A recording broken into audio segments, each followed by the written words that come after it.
الحمدللہ رب العالمین والصلاة والسلام علی سید المرسلین اما بعد فاعوذ باللہ من الشیطان الرجیم بسم اللہ الرحمن الرحیم الصلاة والسلام علیک یا رسول اللہ وعلی آلک واصحابک یا حبیب اللہ الصلاة والسلام علیک یا نبی اللہ وعلی آلک واصحابک یا نور اللہ۔ وسائل بخشش میرے شیخ طریقت کا مجموعہ کلام ہے، اس میں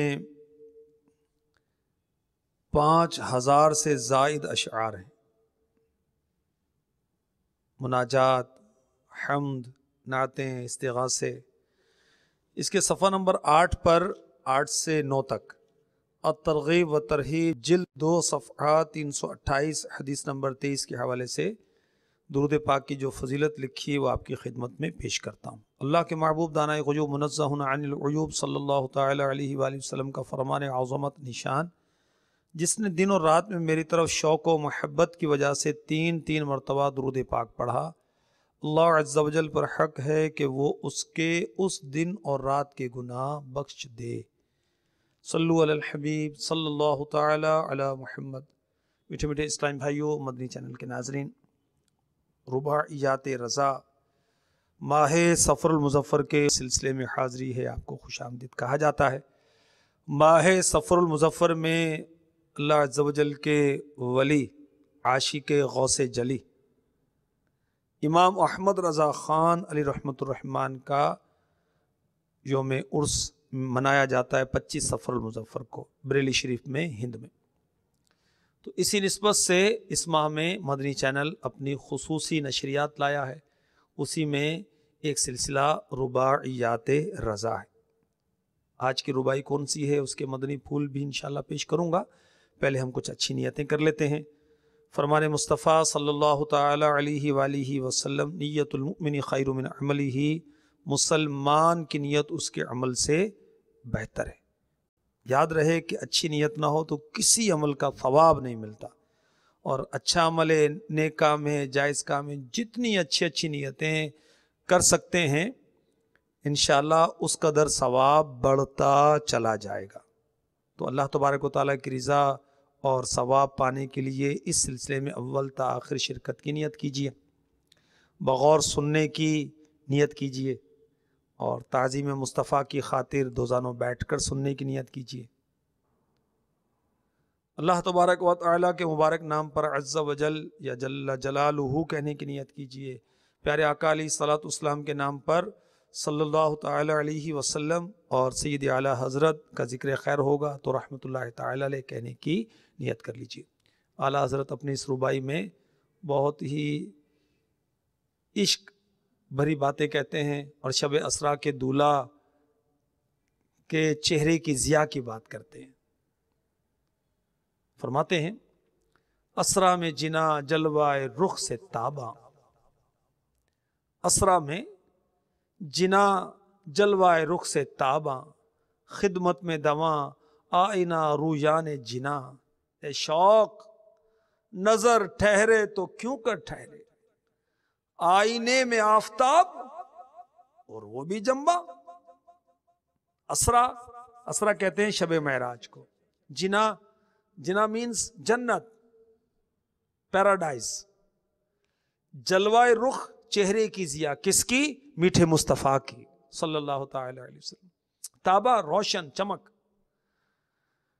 خدمت میں دواں دوڑنا، آئینہ رویان جنا، آئینہ رویان جنا یعنی جنت کے حور و غلماں۔ یعنی اعلیٰ حضرت اس ربائی میں فرما رہے ہیں کہ شب معراج پیارے آقا علیہ الصلوۃ والسلام کے جلووں سے ساری جنتیں چمک اٹھی۔ جنتیں کتنی ہیں؟ 8، اور اعلیٰ جنت کون سی ہے؟ جنت الفردوس۔ اور جنتوں میں رہنے والے کون؟ حور و غلماں۔ حور یہ جنتی عورت جو بہت حسین اللہ تعالیٰ نے پیدا کی ہے، اور قرآن پاک میں کئی مقامات پر اس کا ذکر ہے۔ اور غلمان وہ جنتی لڑکے جو جنتیوں کی خدمت کے لیے پیدا کیے گئے۔ تو جنت میں رہنے والے حور و غلماں شب معراج معراج والے آقا صلی اللہ علیہ وسلم کی خدمت کے لیے دوڑ پڑے۔ اے دیدار رسول کے خواہش مند، بھلا کسی کی نظر ان کے چہرے پر ٹھہر سکتی ہے؟ یہ تو وہی بات ہے کہ شیشے میں سورج ہو اور وہ بھی حرکت کر رہا ہو۔ سورج تو ویسے نہیں دیکھا جا سکتا، اور شیشے کے اندر تو اس میں اور بھی زیادہ وہ تیزی آ جاتی ہے، اور پھر بھی حرکت بھی کر رہا ہو۔ نہیں، شب معراج آقا علیہ الصلوۃ والسلام کے حسن و جمال کا کیا کہنا، آپ کا حسن و جمال اور بڑھ گیا، اور آپ کی رفتار شب معراج ایسی تھی کہ کون دیکھ سکتا ہے۔ اور اس راج آقا علیہ الصلوۃ والسلام کے رخ روشن کی ضیائیں ہی کچھ اور تھیں۔ میٹھے میٹھے اسلام بھائیوں، پیارے آقا علیہ الصلوۃ والسلام کی کیا شان و عظمت ہے۔ پارہ 15 سورہ بنی اسرائیل آیت نمبر 1، سبحان الذی اسری بعبدہ، ترجمہ کنز الایمان، پاکی ہے اسے جو اپنے بندے کو راتوں رات لے گیا۔ تو کیسا منظر ہوگا جب ہمارے آقا علیہ الصلوۃ والسلام دولہا بنے ہوں گے۔ خدا ہی دے صبر جان پر غم، دکھاؤ کیوں کر تجھے وہ عالم، جب ان کو جھرمٹ میں لے کے قدسی، جب ان کو جھرمٹ میں لے کے قدسی، جنا کا دولہا بنا رہے تھے، جب ان کو جھرمٹ میں لے کے قدسی، جنا کا دولہا بنا رہے تھے۔ مرآت شرح مشکات جلد 8 صفحہ 20 پر مفتی احمد یار خان نعیمی رحمۃ اللہ تعالی علیہ لکھتے ہیں، عرش اعظم، آسمان، جنت کے محلوں، دریچوں میں، وہاں کے درختوں کے پتوں پر، حوروں کی پتلیوں میں، فرشتوں کی آنکھوں میں، غلمان کے سینوں پر، طوبہ کے غنچہ و گل میں حضور انور صلی اللہ تعالی علیہ وسلم کا نام لکھ دیا گیا تھا۔ انشاءاللہ عز و جل ہم لوگ بھی وہاں جا کر یہ ساری بہاریں دیکھیں گے انشاءاللہ عز و جل۔ اللہ تبارک و تعالی نصیب فرمائے۔ میٹھے میٹھے اسلامی بھائیوں، بہشت کی کنجیاں مکتبۃ المدینہ کی مطبوعہ کتاب ہے۔ جنت کیا ہے، اس کے صفحہ نمبر 23 تا 31 پر آپ ملاحظہ فرما سکتے ہیں۔ اس میں بہت تفصیل کے ساتھ لکھا ہوا ہے جنت کیا ہے، جنت کہاں ہے، جنتیں کتنی ہیں، جنت کی منزلیں، جنت کے پھاٹک، جنت کے باغات، جنت کی عمارتیں، جنت کی نہریں، حوض کوثر، جنت کے چشمے، اہل جنت کی عمریں، جنتیوں کی بیویاں اور خدام، حوروں کا جلسہ اور گانا، جنت کے بازار، جنت میں خدا کا دیدار، یہ سب اس کے اندر لکھا ہوا ہے۔ آپ اس کو لے کر پڑھ لیجئے۔ ترمذی شریف کے حوالے سے حدیث نمبر 2573 لکھا ہے کہ جنت میں حوریں اس طرح کے نغمے گائیں گی، ہم ہمیشہ رہنے والیاں ہیں تو ہم کبھی فنا نہ ہوں گی، ہم چین میں رہنے والیاں ہیں تو ہم کبھی غمگین نہیں ہوں گی، ہم خوش ہونے والیاں ہیں تو ہم کبھی ناراض نہ ہوا کریں گی، مبارکباد ہے ان کے لیے جو ہمارے لیے ہوں اور ہم ان کے لیے ہوں۔ تو سید اعلیٰ حضرت علیہ رحمت رب العزت اپنے عشق رسول کا اظہار اس ربائی میں کر رہے ہیں کہ جب پیارے آقا علیہ الصلوۃ والسلام کو معراج کا دولہا بنایا گیا تو آپ کا رخ روشن بہت تاباں تھا، بہت چمک رہا تھا، اور وہ جنتی حوریں اور جنتی غلمان آپ کی خدمت کے لیے وہ دوڑ رہے تھے، سبحان اللہ، اور آپ کے رخ روشن پر نظر نہیں ٹھہر رہی تھی۔ اور کیسے ٹھہرے کہ سورج کو کون دیکھ سکتا ہے، سورج، اور جب وہ آئینہ میں منعکس ہوتا ہے تو پھر دیکھنا اور مشکل ہوتا ہے، اور اگر وہ حرکت کر رہا ہو پھر تو دیکھنا اور بھی مشکل ہو جاتا ہے، سبحان اللہ۔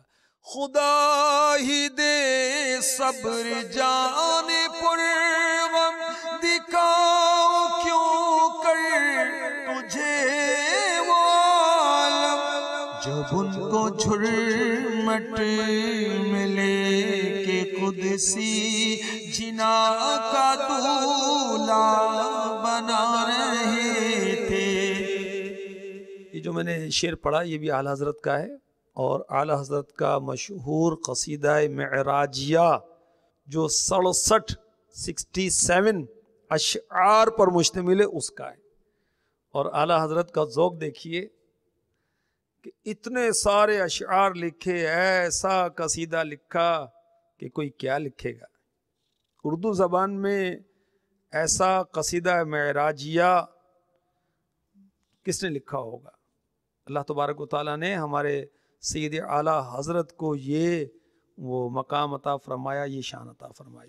اچھا، اب یہ 67 اشعار والا قصیدہ لکھا، مگر عاجزی دیکھیے، انکساری دیکھیے کہ آپ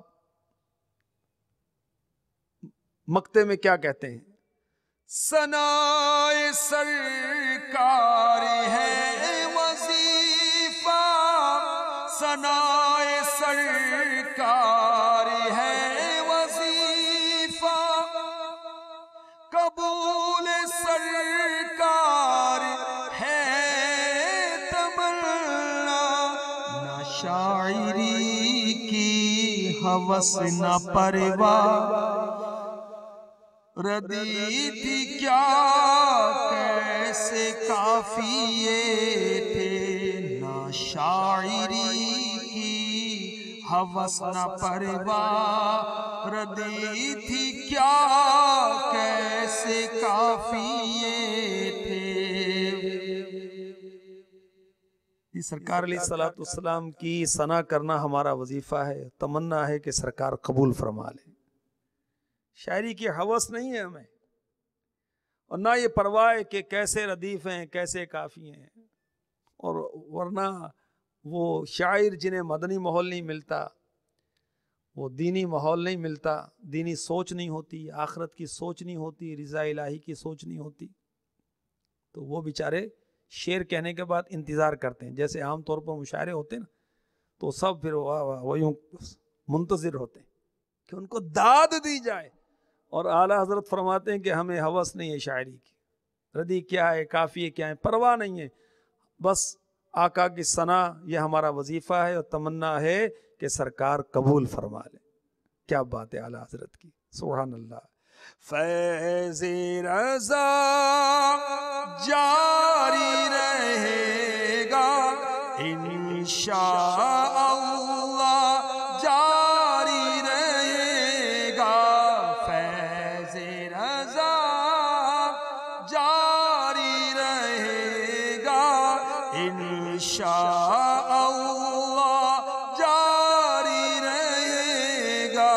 تو نے باطل کو مٹایا اے امام احمد رضا، دین کا ڈنکا بجایا اے امام احمد رضا، فیض رضا جاری رہے گا انشاء اللہ، جاری رہے گا انشاءاللہ عز و جل۔ کیا بات